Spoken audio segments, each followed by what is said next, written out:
कि जो भी गोल बने, जो भी ड्रीम बने, वो कंबाइंड पूरी फैमिली को बैठ के डिसाइड करना चाहिए। बच्चे का इच्छा नहीं तो भी वो जाके खिलाना चाहेंगे, ठीक है ना?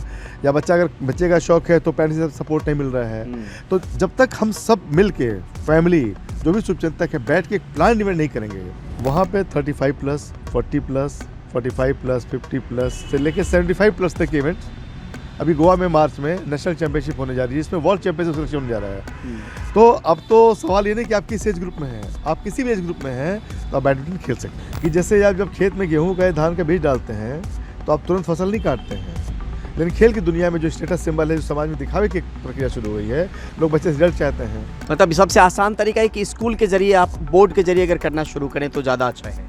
नहीं, दोनों अच्छे हैं। दोनों अच्छे हैं। तो आज की डेट में अगर आप देखें तो badminton the fastest growing sport in the India.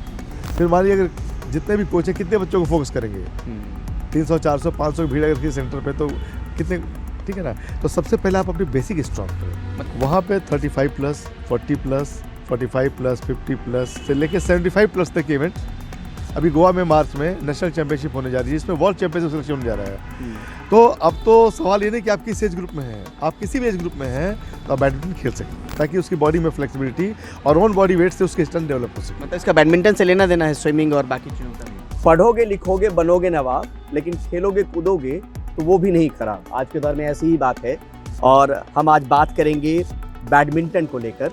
अगर आप अपने बच्चे को चाहते हैं कि बैडमिंटन में आपका नाम रोशन करे या उसकी रुचि है, तो हमारे साथ अजेंद्र राय जी हैं, जो वर्ल्ड बैडमिंटन अंपायर हैं। अपने आप में एक बड़ा पद होता है और इनसे समझने की कोशिश करेंगे कि कैसे, अगर सुदूर इलाके में आप रह रहे हो जहाँ पे आपके पास कोच की फैसिलिटी भी नहीं हो, लेकिन बच्चा बैडमिंटन खेलता हो, करियर कैसे संवार सकते हैं, बना सकते हैं। सर, बहुत बहुत शुक्रिया किडोक्रेसी से बात करने के लिए। हम सबसे पहले ये समझना चाहेंगे कि अगर एक सामान्य भाषा में बताएं कि अगर कोई बच्चा किसी सुदूर इलाके में भी प्रैक्टिस कर रहा हो तो कैसे इसमें करियर बना सकता है? सबसे पहले धन्यवाद परमल जी, आपको इस तरह की चर्चा करने के लिए कि हमारे सुदूर इलाके के बच्चे भी बैडमिंटन में अपना करियर बना सकें। देखिए, ये प्राचीन काल से ही लोकल टू ग्लोबल की अवधारणा रही है और पहले बच्चे जो है वो जाते थे गुरुकुल गुरुओं के पास जी। गुरु कहीं नहीं जाता था, लेकिन काफ़ी इधर प्रोफेशनल चीज़ें हो गई हैं और उसका बहुत ख़राब इम्पैक्ट भी पड़ रहा है। जैसे आप क्रिकेट को भी देखें, मास क्रिकेटर्स बच्चे खेल रहे हैं, लेकिन उसमें कितने सक्सेसफुल हो रहे हैं। तो आज की डेट में अगर आप देखें तो badminton the fastest growing sport in the India. Country में इतनी तेज़ी से ग्रो रहा है।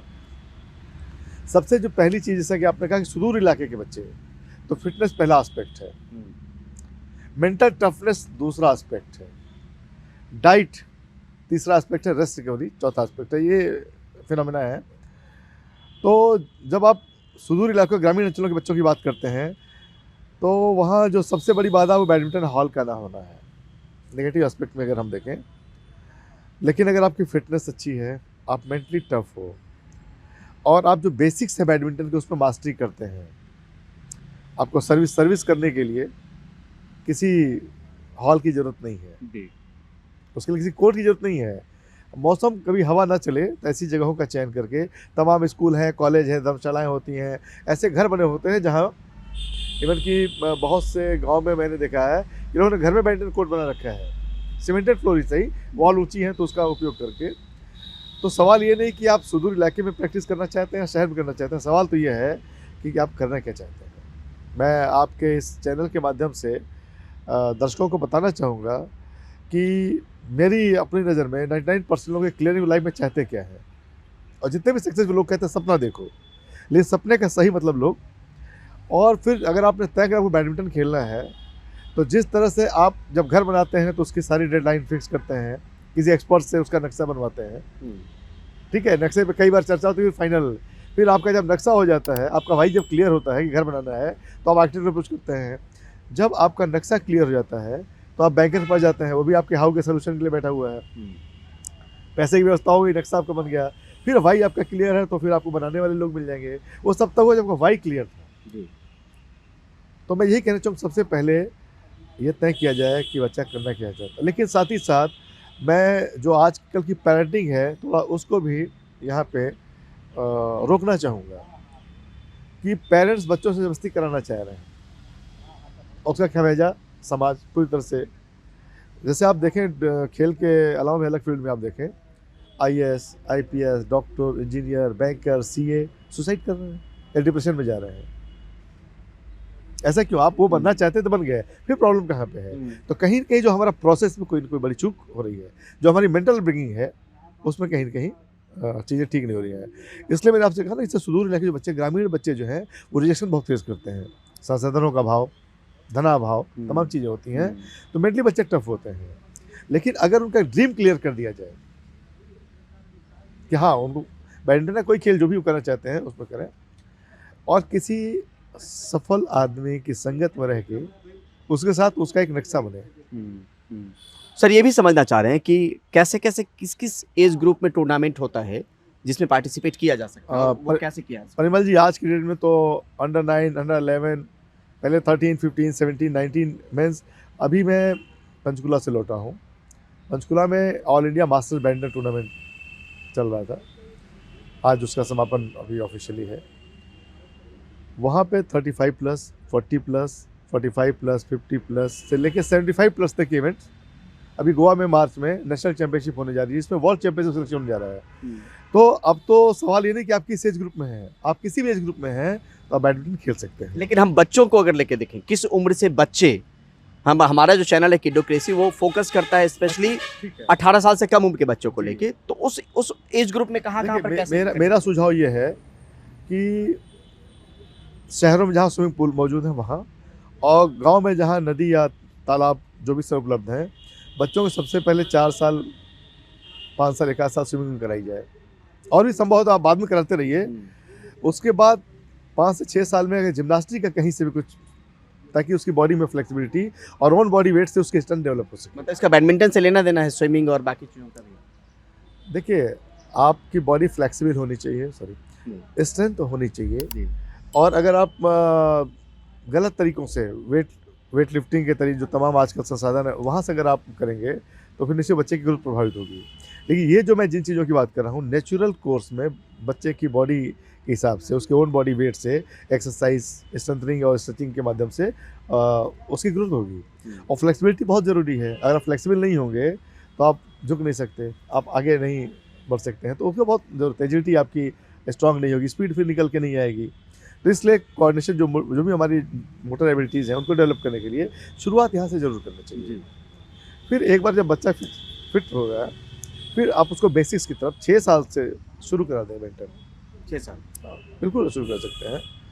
लेकिन एक चीज़ और ज़रूर आप इसको लोगों को आह्वान करिएगा कि जैसे आप जब खेत में गेहूँ का, धान का बीज डालते हैं तो आप तुरंत फसल नहीं काटते हैं। लेकिन खेल की दुनिया में जो स्टेटस सिंबल है, जो समाज में दिखावे की प्रक्रिया शुरू हुई है, लोग बच्चे से रिजल्ट चाहते हैं, तो उस कड़ी फिर बच्चे का नुकसान होता है। आप उसको, और स्टेट लेवल पे किसी भी बच्चे को स्थापित होने में 5 साल लगेगा, तो आपको उतना धैर्य।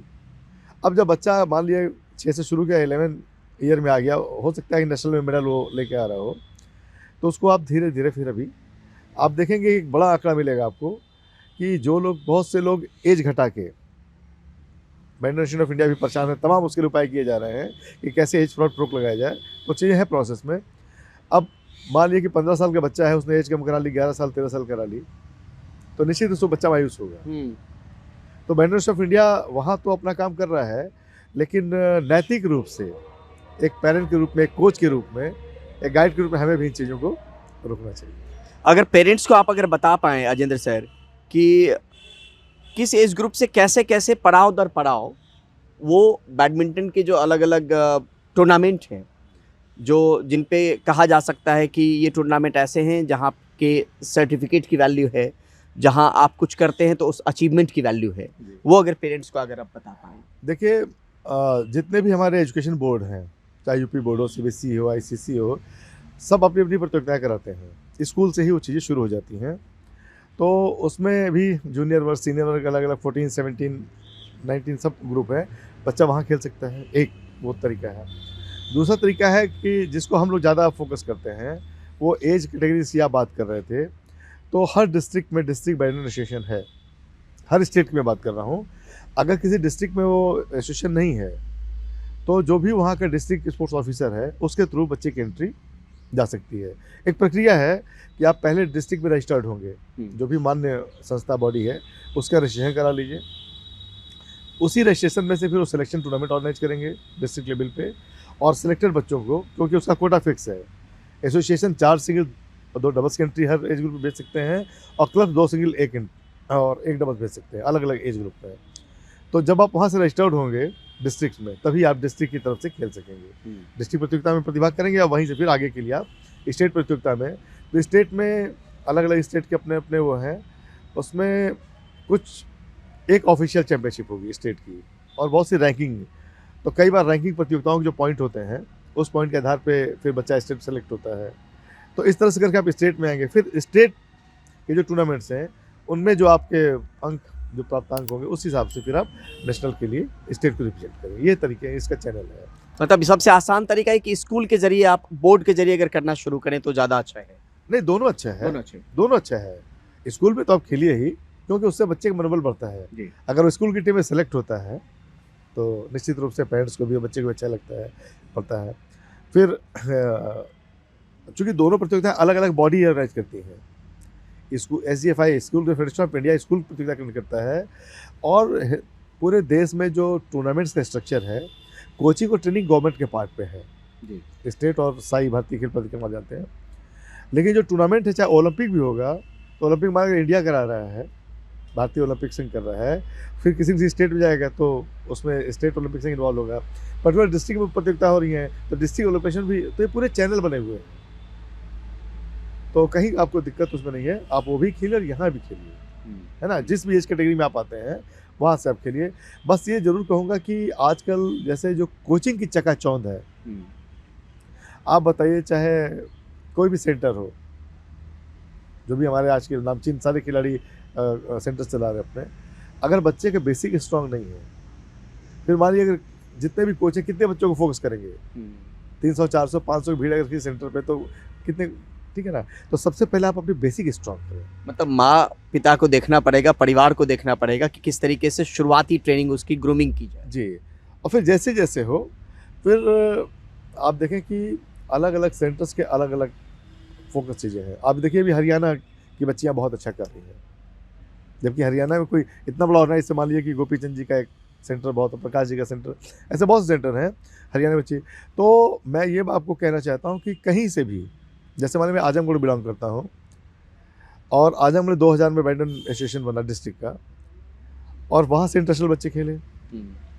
जबकि जैसे पूरे उत्तर प्रदेश में जैसे हर शहर में 2 कोर्ट हैं, वैसे वहाँ भी 2 कोर्ट हैं। सुहास सेलवाई जी का नाम हो सकता है आपने सुना हो, एक ऑफिसर है, नोएडा के DM भी थे। उनका जो पहला एशियन मेडल है वो आजमगढ़ से, वो हमारी देन है, ठीक है ना। तो जो आप जिस चीज़ को फोकस कर रहे हैं, मुझे अच्छा लग रहा है कि सुदूर या ग्रामीण अंचल के बच्चे कैसे प्लेटफॉर्म बना सकते हैं। तो मैं आपसे कहूँ, गाँव ही नहीं, शहर वाले भी भटके ना, और धैर्य के साथ जो भी उनका गुरु है, और गुरु की महिमा तो सर्वत्र बखानी गई है।